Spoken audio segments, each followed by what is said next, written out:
159, جی ہاں 159، جو پی پی 159 ہے اس میں مہر شرافت اور مریم نواز ایک دوسرے کے سامنے سفرا تھے اور یہ مقابلہ کر رہے تھے ایک دوسرے کا اس پی پی کی سیٹ پر، جہاں سے مریم نواز صاحب کو ہارا ہوا الیکشن جتوا کر، جی ہاں کیونکہ مہر شرافت وہاں سے بہت ہی ڈسائسو مارجن کے ساتھ جیت چکے ہیں، ہارا ہوا الیکشن مریم نواز کا ان کو جتا کر انہیں پہلے ممبر پروونشل اسمبلی مین پنجاب اسمبلی بنایا گیا اور اس کے بعد انہیں چیف منسٹر آف پنجاب بنایا گیا۔ تو اگر اس سیٹ کا رزلٹ اصل رہتا تو مریم نواز آج چیف منسٹر نہ ہوتی۔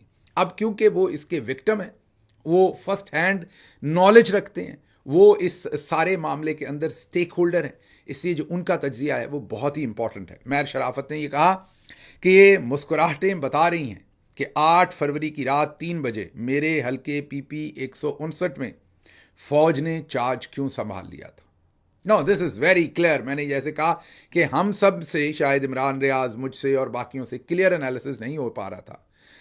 It was beyond our comprehension, اور جو ہماری کمپریہنشن میں تھا پھر وجدان ہمارا اس کو الاؤ نہیں کر رہا تھا، یا ہمارا کلچر ان خدشات کو یا ان باتوں کو، تو جو خدشات آپ بیان کر رہے ہیں حافظ مہر شرافت، یہ بھی حافظ صاحب ہی ہیں، حافظ مہر شرافت صاحب جو ہیں وہ حافظ شرافت ٹو حافظ جی، اور دوسری طرف حافظ جی تن کے رکھو والے ہیں جی۔ عظمہ بخاری صاحبہ نے آرمی چیف کو کہا تھا کہ حافظ جی تن کے رکھو، اور انہوں نے تن کے رکھا ہوا ہے کام، ٹھیک ہے۔ تو اب حافظ شرافت یہ کہہ رہے ہیں کہ ان کو یہ مسکراہٹیں بتا رہی ہیں مریم نواز صاحبہ کا مسکرانا، کیونکہ ورنہ ایک 12-14 کروڑ کا جو صوبہ ہے اس کی چیف منسٹر جو ہیں وہ ایسے شرماتی ہوئی، کوئی وجہ تو سمجھ نہیں آتی۔ طارق متین صاحب نے بھی اس کے اوپر بہت ہی حیرانی کا، معید پیرزادہ صاحب نے بھی اس کے اوپر بہت ہی حیرانی کا، صابر شاکر صاحب نے بھی اس پر بہت ہی حیرانی کا۔ میں جن کے بھی تجزیات دیکھ رہا ہوں، اور میری کچھ پرو پی ایم ایل این جو جرنلسٹ ہیں ان سے بات ہوئی ہے تو انہوں نے کہا گل صاحب نہ ہی پوچھو، اور ہم اس پر تجزیہ نہیں کر سکتے۔ کچھ میں نے پھر اب ٹاؤٹوں سے تو بات نہیں ہونی تھی، لیکن کچھ ایسے لوگ جو مڈل میں رہ کے ادھر بھی اور ادھر بھی تجزیہ کرتے ہیں ان سے پوچھا، انہوں نے بھی کہا جی ہمارے پر جلتے ہیں، ہم نے اس کے اوپر کوئی تجزیہ نہیں کرنا۔ لیکن مہر شرافت کیونکہ میں نے جیسے آپ کو کہا کہ اس میں وکٹم ہے، اس میں پارٹی ہیں، انہوں نے کھل کے تجزیہ کیا ہے کہ یہ جو مریم نواز صاحبہ کی مسکراہٹ ہے، بدن بولی ہے، جی ہاں یہ بدن بولی is the right word, body language, بدن بولی جو ہے یہ ان کی جو بدن بولی ہے، جو کیمسٹری ہے، جو ان کا شرمانہ ہے، اور 12 کروڑ صوبے کی چیف منسٹر جو کہ بہت ہی دبنگ خاتون ہے، جو کہ ایک نانی ہے، میں کو تانے کے طور پہ نہیں کہہ رہا، میں ان کی میچورٹی کے لیول کو ایکسپلین کر رہا ہوں یہاں، اور اگر ان کے بیٹے کی ڈیورس نہ ہوتی تو اللہ نے ابھی تک ان کی بھی گود ہری کر دینی تھی اور ابھی تک دادی ہوتی وہ، تو چلیں دوبارہ اللہ ان کی شادی کروائے اور یہ سارے باجی مریم کو خوشیاں دیکھنا نصیب کرے۔ تو جو ایک نانی ہے اور اس کے بعد ایک چیف منسٹر ہے 12 سے 15 کروڑ صوبے کی، ان کا اس طریقے سے پروفیشنل میٹنگ کے اندر ایک دلہن کی طرح شرمانا، یہ میری سمجھ سے باہر ہے۔ یہاں دلہن کا لفظ جو ہے وہ میں نے عذرائے ایک ایگزامپل کے طور پر رکھا ہے، کیونکہ دلہنیں جیسے شرماتی ہیں شادی والے دن، ویسے بچیاں شادی کے علاوہ ویسے وہ ایسے نہیں شرماتی، دلہن والے دن خصوصی طور پر شرمایا جاتا ہے، یا ویسے کچھ بچیاں ہوتی ویسے بھی شرماتی ہیں۔ تو اس کے اوپر جو انہوں نے کہا ہے کہ جی یہ ان کا جو مسکراہٹیں ہیں اور یہ جو بدن بولی ہے، یہ تمام وجہ بتاتی ہے کہ کیوں فوج نے ان کے جو اسٹیشن تھے، پولنگ اسٹیشن، ان پر قبضہ کر لیا۔ اب دوسرے لفظوں میں مہر شرافت ڈائریکٹلی اکیوز کر رہے ہیں کہ یہ جو انڈرسٹینڈنگ ہے، جو پروفیشنل انڈرسٹینڈنگ ہی ظاہر سے ہم کہیں گے، پرسنل تو کوئی رشتہ داری تو ہے نہیں نا یہاں پر عاصم منیر صاحب کی یا ان کی، یہ وہ شاہ صاحب ہیں اور یہ کشمیری ہیں جو یہ بتاتے ہیں ہمیں، تو کوئی رشتہ داری تو ایسا ڈائریکٹلی نہیں ہے، تو پروفیشنل انڈرسٹینڈنگ ہی ہوگی نا، پروفیشنل کیمسٹری ہے، پروفیشنل بدن بولی ہے یہاں پر۔ تو جو پروفیشنل یہاں پر کنیکشن ہے جنرل عاصم منیر صاحب اور شریف خاندان کے اندر، میں اجتناب کروں گا یہ کہنے میں کہ چیف منسٹر پنجاب مریم نواز صاحب، کہ لوگ پھر گندے ذہن ہوتے ہیں، ان کے اپنے اپنے رنگ دے لیتے ہیں لوگ، تو میں اس ڈائریکشن میں نہیں جاؤں گا۔ میں صرف یہ کہہ رہا ہوں کہ عاصم منیر صاحب اور شریف خاندان کے درمیان جو یہاں پر ایک انتہائی پرسنل ریلیشن شپ ہے، اس کی طرف جو ہے وہ حافظ شرافت جو مہر شرافت ہیں وہ حافظ جی سے گلا کر رہے ہیں کہ حضور یہ وہ وجہ ہے جس کی وجہ سے فوج نے پولنگ سٹیشنز پر قبضہ کیا. دوسرے لفظوں میں وہ یہ کہہ رہے ہیں کہ فوج نے, اب ظاہر ہے جب فوج ہم کہتے ہیں تو اوپر بیٹھے 3-4 جنرلز کے فیصلے ہیں, نیچے والے لوگ انہیں اوبے کرتے ہیں. ہاں, ان کا قصور یہ ہوتا ہے کہ وہ اپنے کانشیس کے مطابق فیصلہ نہیں کرتے, یا سپریم کورٹ نے جو انہیں انیتا تراب کیس میں کہا ہے یا air marshal Asghar Khan case میں کہا ہے کہ آپ نے ناجائز آرڈرز فالو نہیں کرنے, وہ ناجائز آرڈرز فالو کر لیتے ہیں. چلے یہ قصور ان کا ہے, ویسے تو یہ فیصلے اوپر ہی ہوتے ہیں ظاہر ہے. تو اب میر شرافت نے تو کوئی کسر نہیں چھوڑی, انہوں نے کہا کہ یہ میرا الیکشن ظاہر ہے آرمی چیف نے لوٹا, یہ وہ کہنا چاہ رہے ہیں, اور یہ جو بدن بولی ہے, یہ جو کمفرٹ لیول ہے, اس کی وجہ سے پولنگ سٹیشنز پر قبضہ ہوا. یہ میر شرافت کا کہنا ہے, میرا نہیں. جان کی امان پاؤں تو یہ میری طرف نہ آ جائیے گا, یہ ان کا تجزیہ ہے, میں تو صرف آپ کے سامنے تجزیہ رکھ رہا ہوں. اب اگر ہم ماضی میں دیکھتے ہیں تو یہی والی جو مریم نواز صاحبہ ہیں یہ کہتی تھی کہ یہ جو دہشت گردی ہے اس کے پیچھے وردی ہے. اب ایسا لفظ ہے جو ہم کہہ نہیں سکتے. عاصم منیر صاحب یا حافظ صاحب کتنا بھی تن کے رکھیں, مطلب ہماری جان بھی لے لیں, تو ہمارا جو جسم پڑا ہوگا وہ شاید یہ بات نہ کہے, کیونکہ ہمیں اپنی فوج کے بارے میں یہ سننا, کہنا تو دور کی بات ہے, سننا بھی اچھا نہیں لگتا. ہو سکتا ہے اس میں کہیں پر کسی جگہ پر کوئی کوتاہی ہماری بھی ہو, لیکن ہم پھر بھی یہ نہیں کہنا چاہتے اور سننا چاہتے. اور جب میں یہ ہم کہتا ہوں تو یہ میں بائی اینڈ لارج پاکستان کی پبلک اور اسپیشلی عمران خان, پاکستان تحریک انصاف کے لیڈر, جو کہتے ہیں ملک بھی میرا ہے, فوج بھی میری ہے, اور ان کا اعتراض بھی اوپر بیٹھے چند جرنیل جو اپنے ذاتی انٹرسٹ کے لیے اتنے بڑے ادارے کو استعمال کر رہے ہیں ان کے اوپر ہے. تو مریم صاحبہ یہ نعرے لگواتی رہیں, یہ باتیں کرتی رہیں, کیا کہتی رہیں سنیے. شاباش, تھینک یو, مجھے خوشی ہے.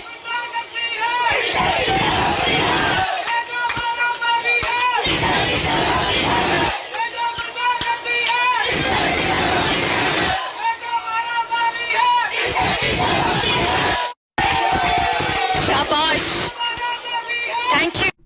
سن لیا آپ نے. اچھا, اب یہاں اتنا ہی نہیں تھا, جنرل باجوہ نے عارف حمید بھٹی صاحب کو یہ بتایا کہ 33 کہ جنرل باجوہ نے بتایا کہ شریف خاندان نے متعدد, جی ہاں, متعدد کرپشن کے ان پر چارجز ہیں, تو ان کے نام پر کراس ہے. وہ دوبارہ کبھی نہیں آ سکتا شریف خاندان, وہ دوبارہ کبھی نہیں آ سکتا, کیونکہ انہوں نے بہت زیادہ کرپشن. یہ ایک عارف حمید بھٹی نہیں ہے, یا آپ حامد میر سے پوچھ لیجئے, نسیم زارا سے کسی بھی جرنلسٹ سے پوچھ لیجئے, کسی بھی پولیٹیشین سے پوچھ لیجئے, سب کو پتا ہے کہ جنرل باجوہ کہتے تھے کہ انہوں نے بہت کرپشن کی ہے, سینکڑوں اربوں روپے کی کرپشن کی ہے, یہ دوبارہ پاکستان میں اقتدار میں ان کو ہم نے نہیں آنے دینا, یہ پاکستان لوٹ کے کھا جائیں گے. تو عارف حمید بھٹی صاحب ایک دفعہ پھر گواہی دے رہے ہیں کہ جنرل باجوہ نے ان کو خود بتایا تھا کہ ان کے نام پر کراس ہے. لیکن انہی جنرل باجوہ کے زمانے میں ایک رانی, جو ایسے ہی لگ رہا تھا کوئی جنرل ہے, جی ہاں, جو ان کا بولنے کا سٹائل تھا وہ ایسے ہی ہے کہ جیسے جنرل ہوتا ہے, تو وہ ظاہر ہے ایک پولیٹیکل لیڈر, آپ زیادہ سے زیادہ انہیں مہارانی کہہ سکتے ہیں, رانی کہہ سکتے ہیں, لیکن وہ بول ایسے رہی تھی جیسے کوئی جنرل بولتا ہے, مین پورے وہ تم تراک دبنگ اور ڈسائسو اپروچ کے ساتھ کہ یہ ہوگا. وہ ہو یا نہ ہو وہ اور بات ہے, لیکن وہ بول ایک جنرل کے طور پر رہی تھی. ظاہر ہے وہ جنرل نہیں ہے, لیکن وہ ایک جنرل کے طور پر بول رہی تھی. کیا بول رہی تھی سنیے. نواز شریف آئے گا, جیل نہیں جائے گا, اس کو بھی ضمانت ملے گی. سنا آپ نے, یہاں وہ اپنے والد کا بھی احترام نہیں کر رہی, باقی تو چھوڑ دے. وہ ایسے نواز شریف کا ذکر کر رہی ہیں جیسے ان کا ڈرائیور ہو یا چھوٹا بھائی ہو. انہوں نے کہا نواز شریف آئے گا اور وہ جیل بھی نہیں جائے گا. یہ اپنے والد کے بارے میں بات ہو رہی ہے مریم صاحبہ کی طرف سے. یہ اپنے والد صاحب کے بارے میں, ہم نواز شریف کو گا نہیں کہتے, ہم نواز شریف صاحب کو نواز شریف صاحب کہتے ہیں. مریم صاحبہ کو ہم باجی کا لاکھا ساتھ ضرور استعمال کرتے ہیں, ٹائٹل ضرور استعمال کرتے ہیں, تاکہ ہمارے سے کوئی گستاخی نہ ہو. تو وہ اپنے والد محترم کے بارے میں یہ بات کہہ رہی ہیں کہ نواز شریف آئے گا, وہ جیل نہیں جائے گا. گیم بھی کہہ سکتے تھے. تو یا تو پھر تربیت کا مسئلہ ہے, یا اس وقت وہ کسی یونیفارم میں تھی, اپنے آپ کو جنرل سمجھ رہی تھی, اور یا پھر وہ اپنے آپ کو رانی سمجھ رہی تھی یا مہارانی سمجھ رہی تھی. اور یہ جو ان کی رونت تھی, اور سوچیں کہ وہ سپریم کورٹ کے بھی اوپر, سب کے اوپر بیٹھ کے یہ فیصلے کر رہی ہیں. اب یہ فیصلے آپ ایسے کیسے کر سکتے ہیں؟ آپ کے والد کے اوپر سارے مقدمات ہوں اور آپ کے اوپر خود مقدمات ہوں جعل سازی کے, آپ نے کیلبری فونٹ سے جعلی ٹرسٹ ڈیڈ ملک کی سپریم کورٹ میں جمع کروا رکھی ہو, آپ کا بیان ہو کہ میری لندن تو کیا پاکستان میں کوئی پراپرٹی نہیں, اور پھر پراپرٹی نکل آئے. اس کے باوجود اتنا کانفیڈنس آپ میں کیسے آئے گا؟ دو وجوہات سے. ایک وجہ تو کامن ہے کہ جو ملک کا سب سے طاقتور ترین دفتر ہوگا وہ آپ کی مٹھی میں ہوگا، کیونکہ آپ کے اس کانفیڈنس کا وہ غصہ بھی کر سکتا ہے نا۔ ملک کا جو سب سے طاقتور، تو آپ جب رانی کے طور پر بولتی ہیں تو پھر ایسا ہے کہ بادشاہ آپ کے کنٹرول میں ہے، یا تو آپ خود ہی طاقتور ہیں اتنے، جیسے برطانیہ میں جو ملکہ تھی انہی کے پاس ساری پاور تھی، تو اگر ملکہ کے پاس پاور نہیں ہے، بادشاہ کے پاس ہے، تو پھر ملکہ کا بادشاہ کے اوپر پورا کنٹرول ہے، تو تبھی ملکہ تم تراک سے بولیں گے۔ یا تو یہ وجہ ہے، یا پھر وجہ یہ ہے کہ بادشاہ کی کوئی ایسی کمزوری ملکہ کے ہاتھ میں ہے کہ ملکہ کو پتا ہے یا رانی کو پتا ہے، چلے ملکہ نہیں یہاں بنتی بات، رانی یا مہارانی کو پتا ہے کہ میں نے بادشاہ کو ننگا کر دینا ہے سب کے سامنے اگر اس نے میرے خلاف کوئی بات کی، تو تب ایسی بات ہو سکتی ہے۔ اب جنرل باجوہ اس ٹائم آفس میں بیٹھے تھے جب مریم صاحبہ اس زبان میں بات کرتی تھی، تو اب ان دونوں میں سے ایک بات ہے کہ یا تو وہ مکمل سب سروینٹ ہو چکے تھے، مکمل کنٹرول میں تھے، یا وہ مکمل بلیک میل تھے۔ اب یہ آپ فیصلہ کیجئے گا کیا وجہ، ورنہ وجہ اور کوئی سمجھ نہیں آتی کہ مریم صاحبہ کیوں بولیں گی۔ اچھا، اب آپ کہیں گے کہ مریم صاحبہ صرف اپنے والد سے بدتمیزی کرتی تھی، نہیں، سنیے مریم صاحبہ اور اپنے پولیٹیکل اپوننٹس کے بارے میں کیا زبان استعمال کرتی تھی، سنیے۔ گالی گلوچ بدتمیزی کی سیاست چھوڑو، منشیات زدہ شخص، ذہنی مریض، بدبودار گند، گھٹیا آدمی، گیدڑ دیکھا ہے، نوسر باز، مکروہ کردار، بندر ہے اس کے ہاتھ میں ماچس ہے، منشیات کا عادی ہے۔ مریم نواز شریف نہ بدتمیز ہے نہ بے ادب ہے، بزدل آدمی، نشہ کر کے بے سود پڑا ہوتا، بد کردار شخص، گیدڑوں کا باپ، سب سے بڑا چور، گیدڑ کے کارکن بھی گیدڑ، نشے کی حالت میں ہوتا ہے، چوہے کی طرح فتنہ خان، بد تہذیب شخص، شیوں کا پتہ ہے نا کہاں پڑے ہوتے ہیں، قبرستانوں میں الٹے منہ پڑے ہوتے ہیں، منشیات زدہ دماغ کے فیصلے، گالی گلوچ بدتمیزی کی سیاست چھوڑو، اپنی بیٹی بھی چھپاتے ہو، منشیات زدہ شخص، گیدڑ دیکھا ہے، فتنے گیدڑ، بزدل خان فتنہ ہے کو گیدڑ کہتے ہیں، جس نے سیاست کو دشمنی میں بدلا، گالیوں میں بدلا، لوگوں کو بدتمیزی سکھائی۔ سن لیا آپ نے، تو یہ مریم صاحبہ کا وطیرہ تھا، یہ کوئی نئی بات نہیں ہے۔ تو یہاں پر ہم یہی کہہ سکتے ہیں، رانی دا آرڈر لوہے دا گارڈر، جی ہاں، جو رانی صاحبہ نے آرڈر کر دیا وہ لوہے کا گارڈر ہے۔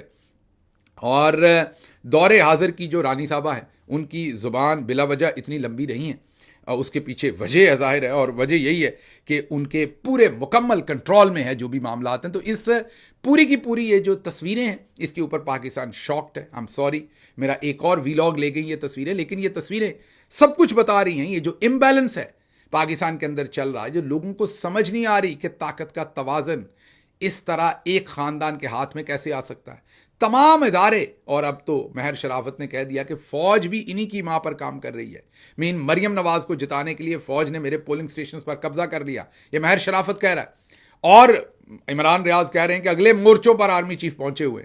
تو یہ تمام چیزیں اب شاید there is a method behind this madness, کوئی سمجھ آ رہی ہے کہ یہ سب کچھ کیا ہو رہا ہے۔ اور دوسری طرف جو اندر کے سورسز ہیں وہ بتا رہے ہیں کہ آرمی چیف صحافیوں سے پہلے بھی بات کرتے تھے، اور بتا دیا جاتا تھا کہ یہ بات آف دی ریکارڈ ہے۔ اس دفعہ یہ جو انہوں نے کہا کہ مجھے خط نہیں ملا بھی تو نہیں پڑھوں گا، یہ جو ان کی ایکسٹریم قسم کا اوپینین ہے، یا ایگزیکٹلی وہی لائن ہے جو مریم صاحبہ کہیں گی، مطلب نون لیگ یہ کہے گی نا کہ نہیں خط پڑھیں گے عمران خان کا، نہیں بات کریں گے۔ جو آرمی چیف ہیں وہ تو اس وقت فوج کے سربراہ ہیں، ان کی عمران خان کے ساتھ کوئی زمین تو بانٹی نہیں ہوئی، کوئی ذاتی دشمنی تو نہیں ہے کہ وہ اتنا آگے نکل جائیں گے۔ تو اس طرح کی لائن نون لیگ سے آئے تو سمجھ آتی ہے، آرمی چیف کے منہ سے کیوں آئے؟ اور پھر آرمی چیف کوشش کر کے، جو کہ میڈیا میں ایسے بیان نہیں دیتے، کیوں میڈیا کو بیان دے گے؟ کیا یہ بھی کسی کی طرف سے ڈیزائرڈ تھا، ریکوائرڈ تھا کہ آپ یہ بیان دیں؟ کسی کی طرف سے ڈائریکٹڈ تھا، کسی کی خواہش تھی، کسی نے منت سماجت کی تھی، کسی نے پیار محبت میں ریکویسٹ کی تھی کہ جنرل صاحب آپ یہ بیان ضرور دیجئے، کیونکہ مجبوری لگتے ہیں، ورنہ یہ بیان ان کے شاہن شان بنتا نہیں۔ شاہن شان کا مطلب ہے کہ وہ ایک قومی ادارے کے سربراہ ہیں، وہ کیوں ملک کی سب سے بڑی پولیٹیکل پارٹی کے سب سے بڑے پاکستان کے لیڈر کے بارے میں کہیں گے کہ مجھے خط نہیں ملا بھی تو میں نہیں پڑھوں گا؟ اس رونت کی بھی ہمیں سمجھ نہیں ہے کیوں گا۔ تو اب جو بتانے والے وہ بتاتے ہیں کہ عمومی طور پر میڈیا میں یہ خبریں نشر نہیں کروائی جاتی، لیکن یہ بڑی حیرانی کی بات ہے کہ جنرل صاحب کی یہ خبریں نشر کروائیں گے۔ اگلی خبر کوئکلی آپ کے سامنے رکھتے ہیں، اور وہ عمران خان صاحب کا بیان ہے آج کا جیل سے۔ انہوں نے کہا ہے کہ میں آخری گیند تک لڑوں گا۔ یہ کہتے ہیں تحریک ناکام ہو گئی، یا یہ کہتے ہیں کہ ہم بندے نہیں نکال پائے۔ اگر ایسا ہوتا تو 26 نومبر کو گولی نہ چلانا پڑتی۔ یہ عمران خان صاحب نے کہا ہے. اس کے علاوہ بھی بہت ساری چیزیں ہیں، وہ صبح کے ویلاگ میں رکھیں گے. چلتے چلتے میں ایک ٹریبیوٹ دینا چاہتا ہوں، گریٹیچیوڈ دینا چاہتا ہوں. مرحوم نعیم الحق ہمارے بھائی، ہماری پارٹی کا بہت بڑا اثاثہ، ان کے لیے آج عمران خان صاحب نے بھی ٹویٹ کیا. ہم سب کی زندگیوں کو انہوں نے پرسنلی کسی نہ کسی طرح سے ٹچ کیا ہوا ہے. میں آپ کو جب بتاتا ہوں کہ پاکستانی جو ہیں وہ 95% ہم ایز اے قوم اخلاقی دیوالیے کا شکار ہیں، اور اس اخلاقی دیوالیہ پن میں 95% میں سے بڑی پرسنٹیج، جب میں اخلاقی دیوالیہ کہتا ہوں تو فائنینشیل کرپشن کے ہم مرتکب ہیں. تب تک نہیں ہوتے جب تک ہمارا داؤ نہیں لگتا. جب ہمارا داؤ لگتا ہے تو ہم ہوتے. چاند یہ 95 بھی میں آپ کے ڈر سے کہتا ہوں، نمبر یہ 99 کے قریب ہے. اکا دکا کوئی لوگ ہیں جو فائنینشلی کرپٹ نہیں ہیں، باقی سب نے اتنی دیر تک کرپٹ نہیں ہے جب تک ان کی باری نہیں آتی یا موج نہیں لگتی. نعیم الحق ایک ایسی شخصیت جو اعلیٰ ترین عہدے پہ میرے سے پہلے، ظاہر ہے، یا بلکہ یہ کہنا غلط ہوگا میرے سے پہلے، بلکہ میں ان کے بعد چیف آف سٹاف بنا تھا. میرے سے پہلے وہ چیف آف سٹاف تھے، اور بلکہ پہلے اور longest term serving chief of staff وہ رہے ہیں نعیم الحق. چیف آف سٹاف کا عہدہ ایسا ہوتا ہے عمران خان صاحب کا، اگر آپ چیف آف سٹاف ہوں تو اس میں ایک تو طاقت بھی بہت ہے، اور اس میں کرپشن کرنے کے اتنے زیادہ چانسز ہیں کہ آپ شام تک ایک ہی دن میں کروڑوں روپیہ اکٹھا کر سکتے ہیں. آپ چند مہینے میں اربوں روپے میں جا سکتے ہیں اگر آپ کرپٹ ہوں اور آپ نے پیسے اکٹھے کرنے ہوں. تو نعیم الحق صاحب کبھی بھی ایک پیسے کے روادار نہیں تھے. ان کا دشمن بھی ان کے بارے میں یہ کہے گا کہ وہ باقاعدہ خالی ہاتھ اس دنیا سے گئے ہیں، مطلب کوئی پیسہ نہیں لے کے گئے، مطلب کہ اپنے گھر بھی کوئی پیسہ نہیں لے کے گئے. بہت ہی بہترین ان کے دونوں بچے، بہت ہی اجلے، بہت ہی بہترین پاکستانی. نعیم الحق خود ایک بہت ہی محب وطن پاکستانی، اور عمران خان کے بہت ہی زیادہ وفادار ساتھی میں یہ کہوں گا. میں نے ان کے ساتھ کیونکہ بہت ہی کلوزلی کام کیا، پہلے کیمپین کے دوران بھی 2018 کے الیکشن کے. عمران خان صاحب کے ساتھ جو میری انٹریکشن تھی، نعیم الحق صاحب کے ساتھ جو میری انٹریکشن تھی، وہ خان صاحب نے ہی کروائی تھی. خان صاحب نے ہی مجھے ان سے انٹروڈیوس کرایا تھا، اور انہیں کہا تھا کہ شہباز جو ہے وہ ہماری ٹیم کے ممبر ہوں گے، اور آپ نے انہیں فیسیلیٹیٹ کرنا ہے کہ یہ ہماری ٹیم کے اندر اہم جو کام ہے وہ پرفارم کر سکیں. پی ٹی آئی کے اندر ایک کلچر ہے بہت سارے لوگوں میں، سب میں نہیں کہتا، کہ وہ نئے آنے والے لوگوں کو داخل نہیں ہونے دیتے پارٹی میں، روکتے ہیں، امپیڈیمنٹس کریٹ کرتے ہیں. اور اسپیشلی اگر آپ ملک سے باہر سے گئے ہوں تو آپ کا وہاں پر کوئی نیٹ ورک ہی نہیں ہے، آپ کا کوئی سسٹم ہی نہیں، تو آپ کے لیے پینیٹریٹ کرنا، آپ کے لیے اپنے ٹیلنٹ کے اوپر پرفارم کرنا آلموسٹ امپاسبل. نعیم الحق نہ ہوتے تو شاید میرا یہ سفر بہت کٹھن ہوتا، یا شاید کئی جگہوں پر نہ ہی ہو سکتا.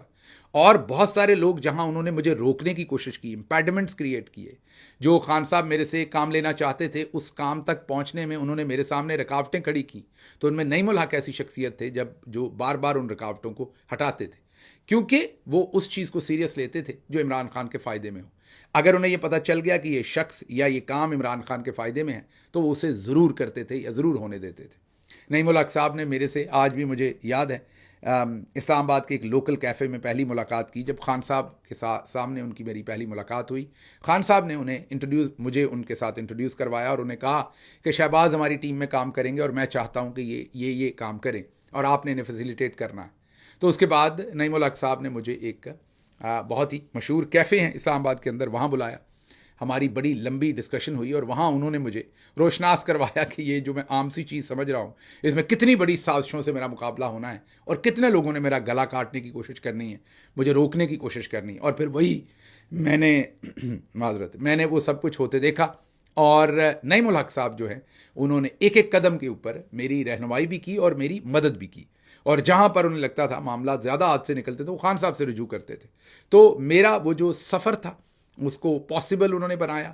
اس ساری جو پولیٹیکل ہماری 2018 کی موومنٹ تھی، اس کے بعد میں پنجاب میں پلیس ہوا، تو وہ کیونکہ عمران خان صاحب کے ساتھ فیڈرل میں تھے تو میرا خان صاحب کے ساتھ تو واسطہ رہتا ہی تھا، لیکن ان کے ساتھ بھی روز کی بنیاد پر واسطہ رہتا تھا. اس لیے میں آپ کو پوری ذمہ داری سے کہہ سکتا ہوں کہ وہ ایک انتہائی ایماندار شخصیت تھے. اللہ ان کے درجات بلند کرے. ہماری ڈھیروں دعائیں ان کے لیے، ڈھیروں ہمارا گریٹیچیوڈ ان کے لیے. اور وہ ایک بہت ہی بہترین انسان، بہترین دوست، بہترین پاکستانی تھے. اللہ ان کے درجات بلند کرے. اور مجھے یہاں سے اجازت دیجیے. اللہ آپ کا حامی و ناصر ہو. پاکستان زندہ باد.